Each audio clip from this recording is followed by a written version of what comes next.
everybody, Goosebumps are saying this here, back at it again with another video! This is made by AI. No, it's not actually real me. Today, we're gonna be talking about Goosebumps again, as always on this channel. But what in specific? Well, we're actually talking about something I have almost never touched before on this channel. The graphic series. And not the IDW comics, not the new graphic series that are standalone single adaptations. We're talking about the bind-ups. Yeah, starting off with Creepy Creatures, the first Goosebumps comic adaptation, excluding FBX Comics magazines, because those had a little Goosebumps comic in each. Funny enough, I might have one on the way. But yeah, this was the first, genuine, full-on Goosebumps adaptation, and it had the three stories, The Werewolf Fever Swamp, Scarecrow Walks at Midnight, and The Abominable Snowman in Pasadena, fitting the Creepy Creatures theme. But what do I think of it? Is it a good start? And are the stories in it good and worth checking out? Let's find out. And now for the lack thereof of a blurb. They're howling, growling, and on the prowl. Watch your back. The Werewolf Fever Swamp is by Gabriel Hernandez. The Scarecrow Walks at Midnight is by Greg Roof.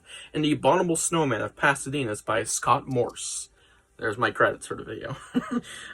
Yeah, there's not much of a blurb to go off. Unless you want to go on the inside, there's not much either. Yeah, so before I even dive into positives and what I really think of the book, I want to say, this is how we're going about this. We're reviewing the book as a whole. Alright, my rating is not going to be biased toward one story. It all rounds out. We're rounding out a score that I feel comfortable giving this book in the long run. And let me tell you, it's about average. But we will be talking about we'll be talking about each story, though, and giving them their own rating in the rating section. But the official rating for the book is going to have its own rating, not just, so story 1's blank at 10, story 2's blank at 10, story 3's blank at 10. So you guys the next one know. I'll do that and give the whole book a rating. So that's how these are going to go. And yeah, let's get to my positives. My two main criteria is how closely it is adapted to the original source material and the art style, as well as if that is even good, of course, the source material. How closely are these adapted, and are they even a good art style? Because all three of them are made by a different person. I actually think two of these have great art style. And whilst I have my complaints about all three have complaints, in terms of art style. The first two stories, Werewolf Fever Swamp and The Scarecrow Walks at Midnight, have arguably really cool ideas, at least when it comes to the art style. Scarecrow's a bit hyper-realistic with interesting shots of characters. Not suspicious, it's just really creative and weird, as well as nice detail. And The Werewolf Fever Swamp is kind of like a mix of anime and cartoon adult comedies. It's so weird looking. It's like a blend of that. Which is strange, but I kind of like it, you know. Abominable Snowman, not really, but we'll get to that in a minute. But the first two, these two right here, great art styles. Let alone, they're based off good books, alright? I like the Abominable Snowman as well, as when it comes to the original source material, I mean. But these are very accurate. All three of these are extremely accurate, and that's another great thing. They're all very, very, very faithful to the original stories, which is very commendable, and I think that these two are really good stories themselves. And funny enough, they have the exact same fucking ratings individually as the actual original book that they're based off. I think they're just as good, maybe if not slightly better or worse, but relatively at the same area or level of quality. Yeah, so they're pretty on par, at least these first two. This one's gonna vary. We'll get to that in a minute. But yeah, these two are really good and they're solid adaptations with decent art styles. And that's it. That's all I really can say about this book. There's not going to be a lot to talk about when it comes to updates for these books, because it's like, how well is it adapted? And is it even a good book that we're adapting? And of course, is the art style good? Art style's good on two of these, right here. Adaptation of two good books. Just as good, pretty much, in my opinion. And, yeah. That's pretty much it. Solid adaptation of solid books with great art style. Let's move on to the downsides.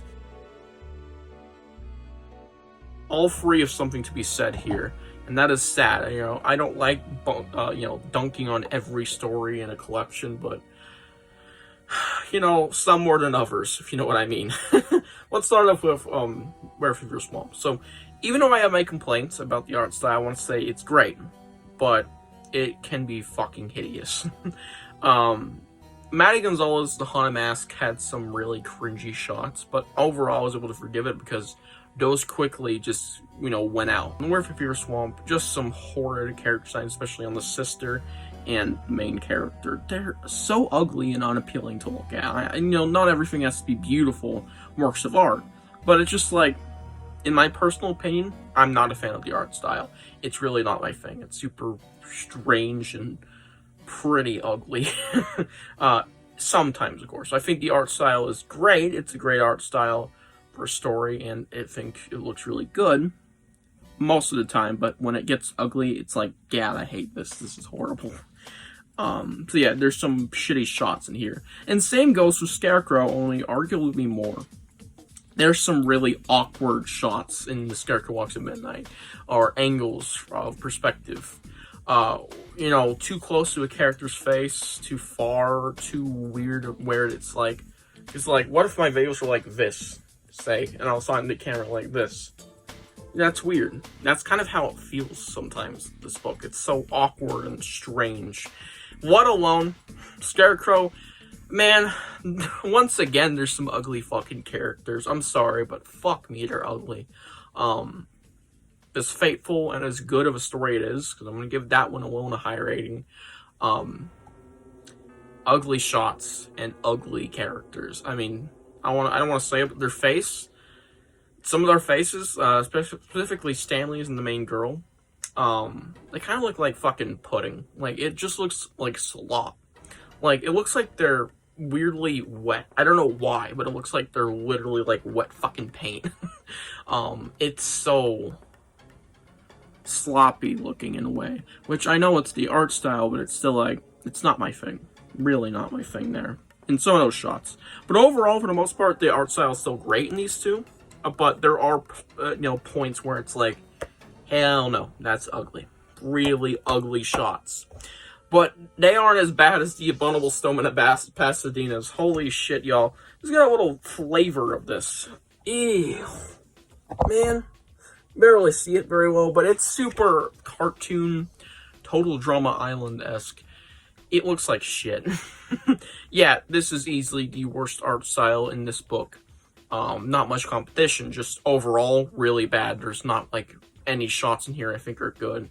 The kids look like old men and women, so they look like they're in their 80s, the kids. I'm not even fucking kidding. I don't know if it's just the outdated haircuts or what, but fuck, they're ugly. They look like they're old as hell. The parents look like they're younger than the kids at points. It's so weird, too. Their faces, the whole art style is weird.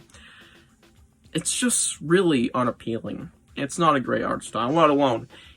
Abominable Snowman isn't the greatest story in itself, and whilst I think it is a nice ride to that end is still dog shit. It's still in there. The end did not fucking change for this. It is still the worst, not the worst, but one of the worst climaxes to any Goosebumps book ever. Completely drops the ball like a hammer on your nuts, you know what I'm saying? Really unappealing ending. But I think it's actually worse than the original book. Not even on par. Because the ride up to there is not good thanks to the art style. It's kind of, unenjoyable. And maybe that's because I've already read the story twice before in my life, maybe thrice. Or maybe it's because it's fucking ugly. Might be a mix of both, for all we know. Maybe. But I didn't find myself bored at Scarecrow when I already knew what was happening next, what the plot beats were. So I really think it's just the fucking art style. Ugly shit. Mildly ugly at times. Mildly ugly at times.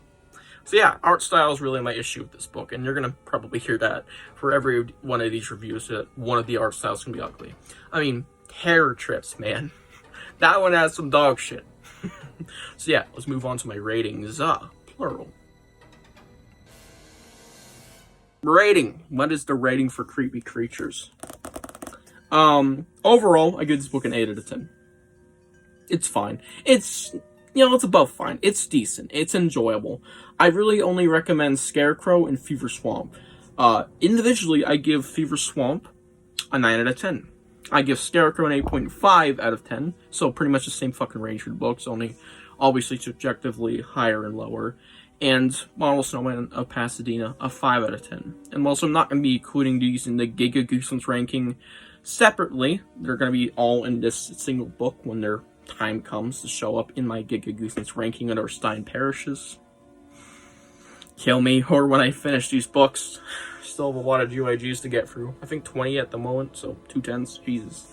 I will be including all 3D stories separately in my graphics ranking whenever I get to that, with all comic Goosebumps books. Not the books, the comic books.